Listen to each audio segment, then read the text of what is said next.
The easy life. When I was young I thought life was simple. My father had money, so I did not worry. I did not study much. I did not work. I had everything I wanted. If I saw something nice I asked my father and he bought it for me. My friends told me to plan for the future, but I laughed. Why should I work? Why should I worry? My father had money and that was enough. Every morning I woke up late. I had breakfast in bed. I watched TV for hours. Sometimes I went out with friends. We ate at the best restaurants. We wore expensive clothes. We drove fast cars. Life was easy and fun. I thought it would always be like this. I never thought about money. I never thought about work. When I wanted to travel I traveled. When I wanted new shoes I bought them. When I wanted a new phone I got the best one. My father paid for everything. I did not think about how hard he worked. I did not ask him about his business. I only enjoyed my life. I only thought about today. I never thought about tomorrow. One day my father called me. He looked serious. He told me to sit down. He said, "Son, we need to talk." I smiled and said, "Yes, father," but his face did not change. He was not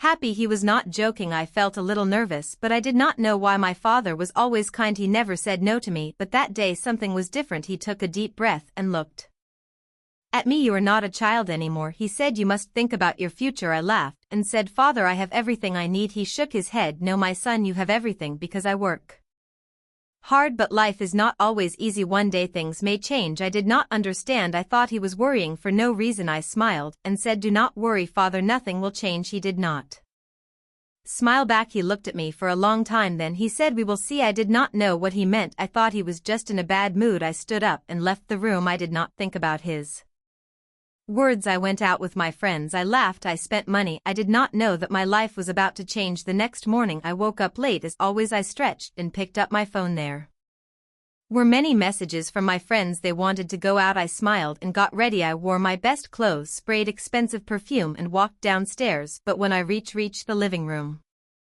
I saw my father again. He was waiting for me. His face was serious. "Sit down," he said. I sighed and sat. "Father, I have plans," I said. He did not care. He looked straight at me. "You are not a boy anymore," he said. "You must learn about life." I rolled my eyes. "Father, I know about life," I said. He shook his head. "No, you do not," he said. Then he said something strange. "Come with me." I followed him outside. He walked to his car. I did not know where we were going. He did not say a word. I sat next to him confused. He started driving. The city looked different that morning. I saw people walking fast. I saw workers cleaning the streets. I saw men selling food on the side of the road. I never looked at these things before. That day I noticed after some time my father stopped the car. We were in a part of the city I had never visited. The buildings were old. The streets were not clean. People looked tired. My father pointed at a man selling fruit. "Look at him," he said. "He wakes up at dawn. He works all day. He does not rest. He does not complain. He works to feed his family." I did not say anything. Then my father showed me a small shop. Inside an old woman was sewing clothes. "She has been working for 40 years, he said. "She does not have much money, but she works hard every day." I looked at the woman. She was tired, but she did not stop. She kept working. I had never seen people like this before. I had never thought about them. My father turned to Meadow. "You see now," he asked, "life is not easy for everyone. Some people work hard every day, but you, my son, have never worked as a single day." I felt strange. I wanted to say something, but I did not know what to say. I looked away. For the first time in my life I felt small. I felt different.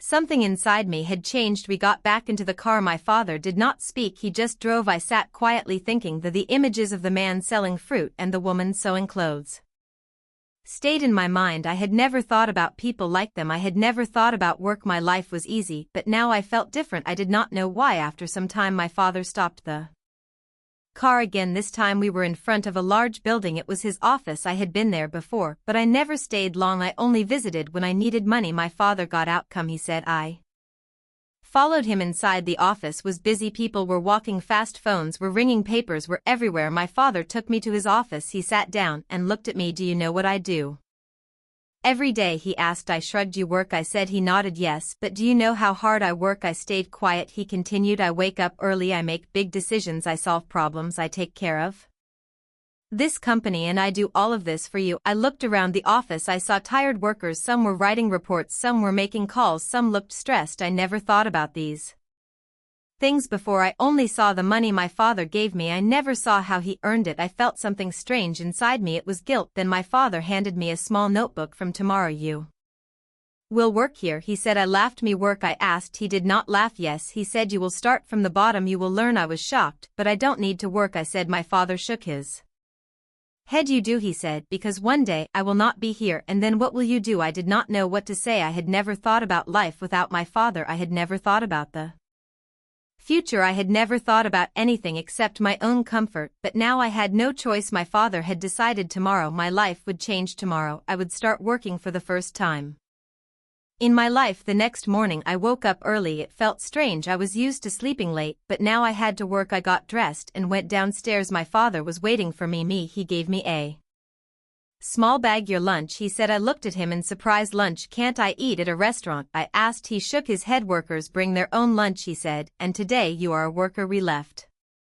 the house and drove to his office. When we arrived, he did not take me to his big office. Instead, he took me to a small room. There were many desks. People were working on computers. A man came to us. He was wearing glasses and looked serious. This is Mr. William. My father said you will work under him. Then he left. Mr. William looked at me. Come with me, he said. He walked fast. I followed him. He gave me a chair and a small desk. You will check these papers, he said. He put a big stack of papers in front of me. Look at the numbers, find mistakes, mark them. I stared at the papers. There were so many. All of them? I asked. Mr. William nodded yes. And work fast. I sat down and started. At first it seemed easy, but after an hour my head hurt. The numbers looked the same. My eyes felt tired. I wanted to stop, but I couldn't. Everyone around me was working. Nobody was resting. Nobody was talking. It was not like my old life. This was different. This was work. By lunchtime I was exhausted. I opened my lunch bag. It was simple food, no fancy dishes, no expensive drinks. I ate quietly. I watched the other workers. They ate quickly, then they went back to work.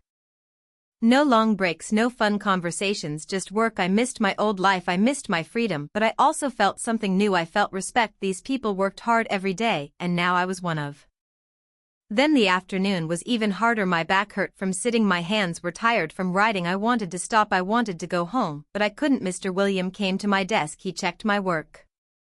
He found mistakes. Do it again, he said. I sighed. I wanted to argue, but I didn't. I just nodded and started again. When the day finally ended, I felt different. I was tired, but something inside me had changed. For the first time I understood how hard people worked. For the first time I understood that money did not come easily. As I walked out of the office, I saw my father waiting for me.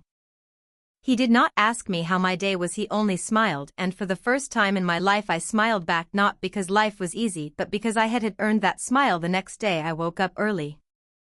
Again, my body was sore. My hands were stiff. I never felt this way before. I wanted to stay in bed, but I couldn't. I had work to do. I got dressed and went downstairs. My father was already at the table. He looked at me and nodded. Good, he said. That was all, but it felt different. It felt like he was proud. When I arrived at the office, Mr. William was waiting. He did not smile. You were slow yesterday, he said. Today work faster. I wanted to say something, but I didn't. I just sat down and started. The papers were in front of me again. The numbers were waiting. My head still hurt. My back still ached, but I worked. I did not stop. By noon I finished my task. Mr. William checked my work. He found fewer mistakes. Better, he said. Just one word, but it felt good. It felt better than buying something expensive. It felt better than wasting time with friends. It felt like I had done something real. I never felt this before. I never cared about work before, but now I did. During lunch I sat with other workers. They talked about their families. They talked about their problems. They laughed. They ate fast and went back to work. I listened to them. I never thought about